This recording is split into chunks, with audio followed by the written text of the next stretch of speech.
Praise the lord. అందరూ బాగున్నారా? బాగుండాలి. దేవుడి కృపలో ఎప్పుడూ వర్ధిల్లుతూ ఉండాలి. అయితే ఒక చిన్న మనవి ఏంటంటే, క్రైస్తవులైన మనము, దేవుడి బిడ్డలు అనబడిన మనము, మన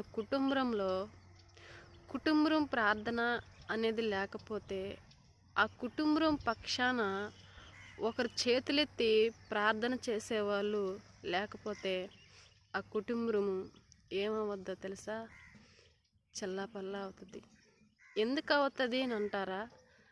మన కుటుంబంలో ప్రభుని ఎరిగిన మనము కుటుంబంలో ప్రార్థన లేకపోతే మన కుటుంబంలోకి సాతాను వస్తుంది. నెమ్మది ఉండేదు, సంతోషం ఉండేదు, ఆనందం ఉండేదు. కుటుంబంలో తగువులు, గొడవలు, ఇబ్బందులు, అప్పటికే ఇరుకులు, ఇబ్బందులు, సమృద్ధి ఉండదు, పేదరికం ఉంటుంది, దరిద్రత వచ్చేస్తుంది. చూడండి, ఏ కుటుంబంలో అయితే ప్రార్థన చేస్తారో, ఏ కుటుంబంలో అయితే ఎప్పుడు ఒక కుటుంబం కొరకు చేతులెత్తి ప్రార్థన చేస్తూ ఉంటారో ఆ కుటుంబం ఎప్పుడూ దీవించబడద్ది. మరి మీరు ఎలా ఉన్నారు? మీ కుటుంబం పక్షాన చేతులెత్తి ప్రార్థన చేసేవారుగా ఉన్నారా, లేక మీరు కూడా అందరిలాగే ఉన్నారా? ఒకసారి మిమ్మల్ని మీరు పరీక్షించుకోండి.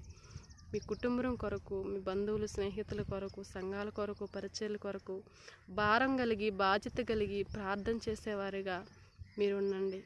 దేవుడు కోరుకునేది కూడా అదే. Praise the lord. ప్రభు మిమ్మల్ని దీవించును గాక. ఆమేన్.